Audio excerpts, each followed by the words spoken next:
गृह मंत्री, मुख्यमंत्री लाचार है कि गृह मंत्री को नहीं हटा पा रहा मुंह में।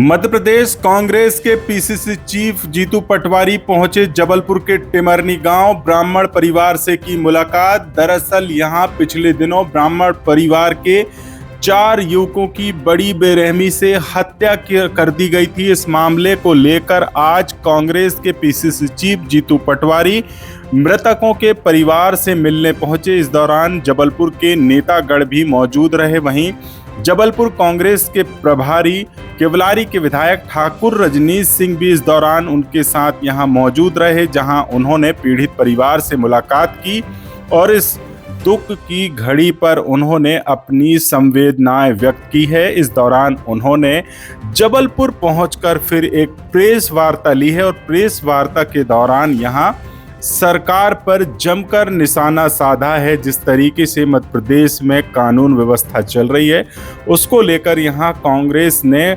सरकार को कटघरे में खड़े किया है। क्या कुछ कह रहे हैं यहां पर कानून व्यवस्था को लेकर कांग्रेस के पीसीसी चीफ जीतू पटवारी, सुनाते हैं हम आपको। सुनिएगा सिलसिलेवार ढंग से जिस तरीके से यहां कांग्रेस के पीसीसी चीफ ने गंभीर आरोप यहां कानून व्यवस्था को लेकर लगाए हैं। गृह मंत्री, मुख्यमंत्री लाचार है कि गृह मंत्री को नहीं हटा पा रहा है मुंह में, लालच में। अरे एक कलेक्टर को अभी मुरैना के, भिंड के माफिया मार रहे हैं, ट्रक चला और ट्रैक्टर चढ़ा रहे हैं। पहले एक आईपीएस को वहीं कर चुके हैं, घटना मार चुके हैं उसको।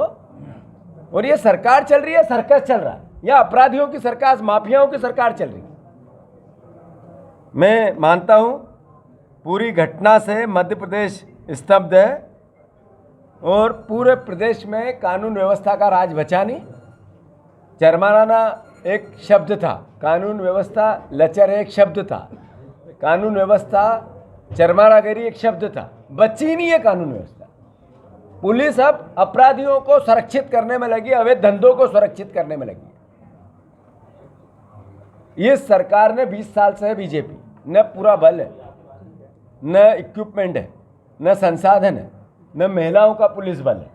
अपराधी बढ़ेंगे नहीं तो क्या होगा? जनसंख्या के आधार पे जितने पुलिस का थाने पे बल होना चाहिए उससे 50% भी नहीं है, संसाधन होना चाहिए उससे 40% भी नहीं है, इक्विपमेंट नहीं है, पुरानी वाहन है।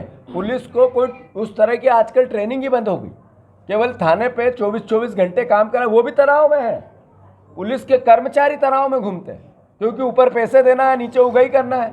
जबलपुर के किस चौराहे पे मैं आप सबको फिर चुनौती देता हूं, पिछली बार भी देके गया था, 8 दिन पहले मैं पत्रकारों को चुनौती देके गया था। आपने एक ने भी फ़ोन नहीं किया मुझे वापस कि बिना पैसे से कोई भी ऑफिस में आप काम करवा सकते हो तो मुझे बता देना। मैं फिर आप सबको चुनौती देके जा रहा हूँ, कोई ऐसा चौराहा मिल जाए जबलपुर का जहाँ रात को पुलिस चालान उगाई में नहीं लगी हो तो मुझे बता देना, मैं आज यहीं हूँ, आ जाऊँगा वहाँ पे। आखिर कैसा अद्भुत अकल्पनीय अराजकता है। मैं मानता हूँ अभी करप्शन का कितनी भयंकर बाहर है कि दरार आ गई ब्रिज में। यहाँ के पीडब्ल्यूडी मिनिस्टर वो कहते हैं तो रखने पड़ती है, वो इतने बड़े इंजीनियर हैं कि वो खुद पीडब्ल्यूडी मिनिस्टर होने का दरार तो चाहिए, थोड़ा छेद चाहिए उसमें। ये किस देश के किस कार्यालय से पढ़ के आए हैं, ये मैं समस्या पर है। मैं मानता हूं कि मुख्यमंत्री जितनी अभी जापान गए हैं तो उसमें बैठे हैं अपनी टॉप स्पीड कौन सी बुलेट ट्रेन और खुश हो रहे हैं, और क्या ट्रेन है, क्या ट्रेन है। पहले गाड़ी में बैठ के आए थे अमेरिका, कैसी गाड़ी, हवा जैसी चल रही, सुना रहे थे किससे। अभी मैंने सुना वहाँ पे किससे सुना रहे हैं सबको कि बुलेट ट्रेन में, बुलेट ट्रेन, उतनी बुलेट ट्रेन की स्पीड से कर्ज लेने की तैयारी चल रही। भ्रष्टाचार का जैसे आलम क्या है। मैं पिछली बार आया था तो मैंने सौरभ शर्मा का कहा था कि ये केचुआ है, बड़े बड़े मगरमच्छ दूसरे हैं, वो खुद ने भी स्वीकार कर लिया। मैंने कहा इसकी जान को खतरा है, कहा था, उसने खुद ने भी कहा मेरी जान को खतरा है।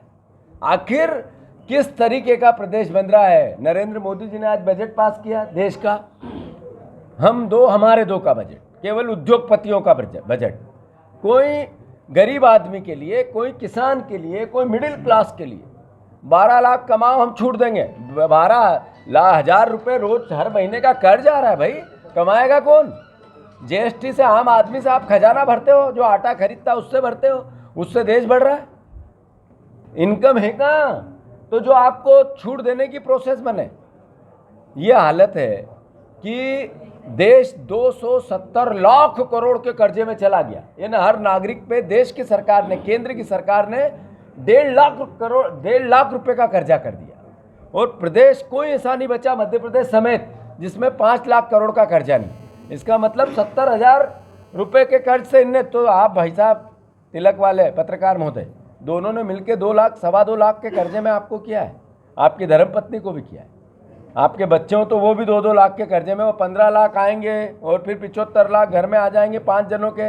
अब 5 जनों के 2.5 लाख के हिसाब से 10 लाख कर्जा अलग है।